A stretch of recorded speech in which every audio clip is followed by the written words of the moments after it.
अदालती फैसले में जो गलतियां और एतराज़ है हमें निशानदही करें। मैं कोई गलती से बालातर नहीं हूं। चीफ जस्टिस के सुप्रीम कोर्ट में मुबारक सानी नजर सानी केस में रिमार्क्स। चीफ जस्टिस काजी फाइज ईसा ने कहा, मुझे काजी बनने का कोई शौक नहीं था। मौलाना फजल रहमान बोले, मैं 72 साल में पहली बार किसी अदालत के सामने खड़ा हुआ हूँ। जिस पर चीफ जस्टिस बोले, हम इतने बुरे नहीं हैं। आपने नजर सानी की दरख्वास्त दी, हमने फौरी लगा दी, कोई बात छुपाई। मौलाना फजल रहमान ने कहा, उलमा और इस्लामी नजरियाती कौंसिल की आरा भी सामने आ चुकी हैं। आपके फैसले के खिलाफ ये आरा आई हैं।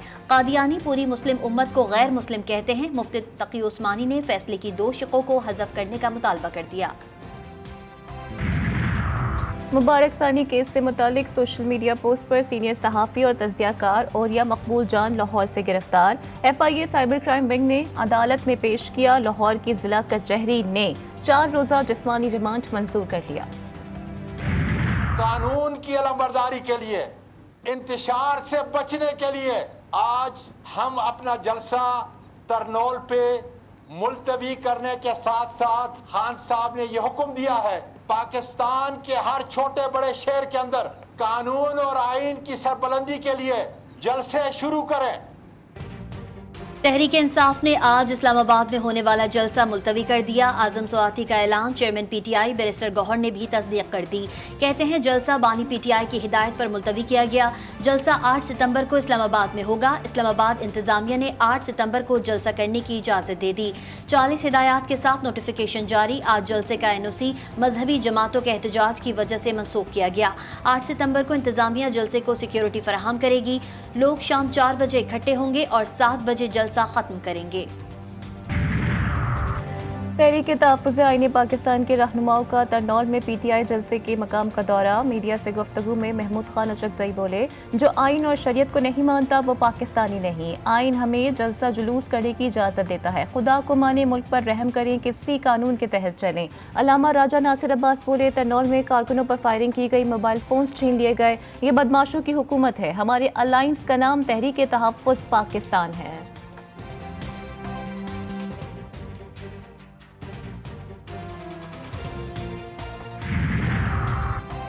आजम स्वाति किसके कहने पर सुबह बानी PTI से मिलने चले गए? किसके कहने पर बानी PTI को जलसा मुलतवी करने का पैगाम पहुंचाया?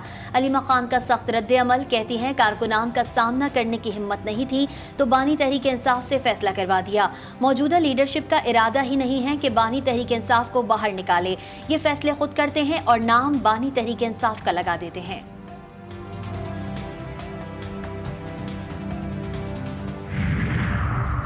साबिक वफाकी वज़ीर फवाद चौधरी ने बानी PTI का जलसा मुलतवी करने का फैसला दुरुस्त करार दे दिया। कहते हैं, शिद्दत पसंद कुछ भी कर सकते हैं।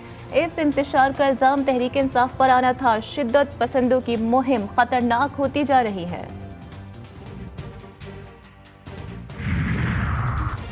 जलसा हो रहा है, जलसा मुलतवी हो गया है, वो आ रहा है, वो एडजस्ट हो चुका है। अज़मा बुखारी कहती हैं, फितना पार्टी 1 साल से जलसा जलसा और एहतजाज खेल रही है।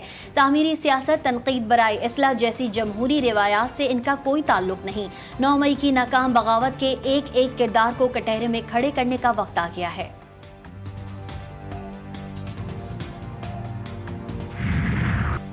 इस्लामाबाद के एक्सप्रेस चौक पर मजहबी जमात का एहतजाज। पुलिस और कारकुन आमने सामने, कारकुनान की जानिब से नारेबाजी। सियासी और मजहबी जमात के एहतजाज के पेश नज़र इस्लामाबाद का रेड जोन सील, FC की भारी नफरी तैनात। शहर इख्तदार जाने वाले रास्ते बंद। मार्कला रोड एंट्री पॉइंट पर गाड़ियों की तवील कतारें लग गई। रावलपिंडी और इस्लामाबाद में मेट्रो बस सर्विस भी मुअत्तल। रावलपिंडी में 24 अगस्त तक दफ़ा 144 नाफिज। सरकारी और निजी स्कूलों में तातील। पहले गिरफ्तारी फिर रिहाई। इस्लामाबाद पुलिस ने PTI रहनुमा शेर अफजल मरवत को रिहा कर दिया।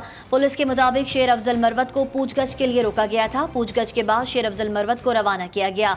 शेर अफजल मरवत को इंतशार ना फैलाने की यकीन दहानी के बाद रिहा किया गया।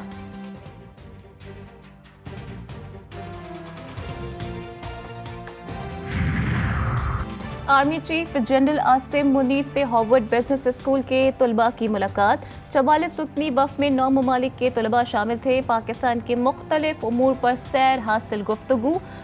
ISPR के मुताबिक मुलाकात में इलाकाई अमन इस्तेहकाम, इंसदाद दहशतगर्दी और जमहूरी इक़दार की कोशिशों पर बातचीत हुई।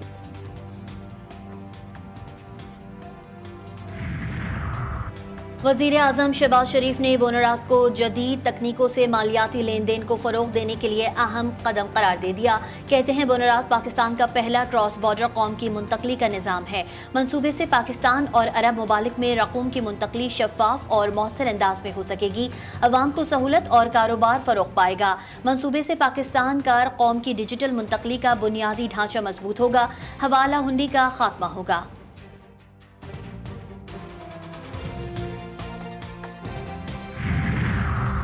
पाकिस्तानी मईशत में माइक्रो इकोनॉमिक्स इस्तेहकाम आ रहा है। इसका सबूत रुपए की कदर में बेहतरी और ज़राए मुबादला ज़खायर में इजाफा है। वफाकी वज़ीर ख़जाना कहते हैं नए कर्ज प्रोग्राम से माइक्रो इकोनॉमिक इस्तेहकाम देरपा होगा। माशी बेहतरी के रुझान को बरकरार रखने के लिए मजीद काम करना होगा। ज़राए मुबादला ज़खायर अब 2 माह की दरामदात के लिए दरकार रकम से ज़्यादा हैं।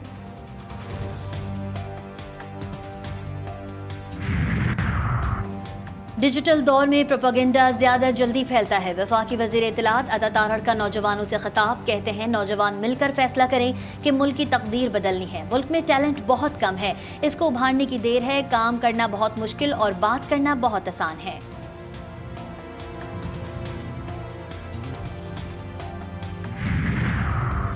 जमात इस्लामी का 1 सितंबर से अवामी राबता मुहिम शुरू करने का ऐलान। हाफिज नईमुर रहमान कहते हैं हम ये लड़ाई अवाम के लिए लड़ रहे हैं, सब हमारे साथ हैं। हम मईशत का पहिया चलाने वाले लोग हैं। हक दो अवाम को तहरीक कौमी एजेंडा है। मुल्क भर में इंटरनेट की बंदिश और फायरवॉल की तनसीब अदालत में चैलेंज। जुडिशियल एक्टिविज्म पैनल के सरबरा अजहर सिद्दीक एडवोकेट ने लाहौर हाई कोर्ट में दरख्वास्त दायर कर दी। वफाकी हुकूमत PTA समेत दीगर फरीक इंटरनेट बंद करने का फैसला कलअदम करार दिया जाए। अदालत से दरख्वास्त में इस्तदा। पीपल्स पार्टी का वजीर आजम से नून लीग की दोहरी पॉलिसी पर एहतजाज का फैसला। चेयरमैन बिलावल भुट्टो वजीर आजम से मुलाकात करेंगे। शहबाज शरीफ ने बिलावल भुट्टो को आज खाने पर बुला लिया। मुलाकात में मौजूदा सियासी सूरत हाल पर गुफ्तगू होगी। बिलावल सदर ममलिकत से भी मिलेंगे। मुलाकात में सिंध में वजीर आला की तब्दीली पर तबादला ख्याल होगा। वजारत आला सिंध के लिए शर्जील मेमन और नासिर शाह फेवरेट हैं, लेकिन बिलावल ताहाल मुराद अली शाह के हक में हैं।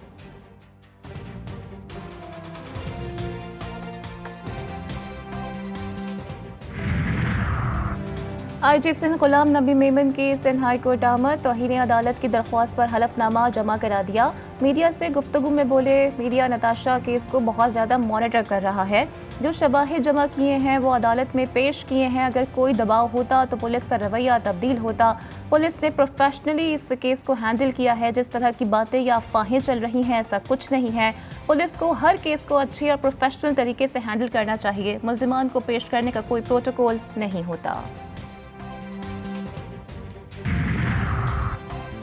कारसाज हादसे में जाँ बहक बाप बेटी के घर पर ताज़ियत करने वालों की आमद का सिलसिला जारी। गवर्नर सिंध कामरान टिसूरी भी पहुंच गए। अहले खाना से इजहार ताज़ियत किया।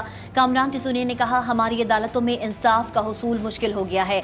रिकॉर्ड उठाकर देख लें, केसेस को बरसों गुजर जाते हैं। कारसाज हादसे में लवाहिकीन को इंसाफ दिलवाने में चीफ जस्टिस ऑफ पाकिस्तान मुकदमे की निगरानी करें। घोटकी में रेलवे क्रॉसिंग के करीब नामालूम मुसल्लह अफराद की फायरिंग। 2 मोटरसाइकिल सवार 2 अफराद जाँ बहक। लाशें अस्पताल मुंतकिल। दोनों खानपुर महर के रिहायशी हैं। पुलिस ने तफ्तीश शुरू कर दी। सिंध और बलूचिस्तान में बारिशों के बाद हमल झील से सैलाबी रेले निकल पड़े। बलूचिस्तान से आने वाला सैलाबी रेला जैकबाबाद के करीब सेम शाख में दाखिल। कमजोर पुश्तों की मरम्मत न होने पर यूनियन काउंसिल नाहड़ा के देहातों का एहतजाज। दादू की तहसील जूही में गाच नदी में तुग़यानी। सैलाबी पानी ने काची के तारीखी गांव सेवो जमाली को लपेट लिया। जूही गांव की आधी आबादी गाच नदी में तब्दील। सैलाबी रेले में गिरते हुए मकान की वीडियो GTV न्यूज़ ने हासिल कर ली। गांव सेवो जमाली में कई मकानात तबाह। साबिक ईरानी सदर इब्राहिम रईसी के हेलीकॉप्टर हादसे में जाँ बहक होने की तहकीकात मुकम्मल। हादसे की 2 वजूहात का तयन किया गया है। रिपोर्ट के मुताबिक हादसा खराब मौसम और गुंजाइश से जायद 2 अफराद के सवार होने की वजह से पेश आया। हेलीकॉप्टर जायद वजन उठाने के काबिल नहीं था। गजा मक्तल गाह बन गया। सहूनी बमबारी से 24 घंटों में मजीद 50 से जायद फलस्तीनी शहीद। सहूनी फौज ने बैतुल्लाहिया में 11 फ़लस्तीनियों को शहीद कर दिया। अल मगाज़ी में 6 फ़लस्तीनी शहीद जबकि खान यूनिस में 2 फ़लस्तीनी जान से गए। नसीरात में सहूनी जारिये से 13 फ़लस्तीनी जख्मी हुए। शुहदा की मजमूई तादाद 40,265 हो गई। ट्वेंटी टेस्ट का दूसरा रोज बैटर्स के नाम। पाकिस्तान ने पहली इनिंग्स 447 रन पर डिक्लेयर कर दी। मोहम्मद रिजवान 171 रन बनाकर नॉट आउट रहे। सऊद शकील 141, साइम अयूब ने 56 रन बनाए। पहली इनिंग्स में बांग्लादेश की बैटिंग जारी। और भिटचा में सूफी बुजुर्ग शाह अब्दुल लतीफ भटाई रहमतुल्लाह अलैह के 281वें उर्स की तकरीबात का आज आखिरी रोज। वजीर आला सिंध मुराद अली शाह की वफ्द के हमरा मज़ार पर हाजिरी, चादर चढ़ाई और फातिहा ख्वानी की।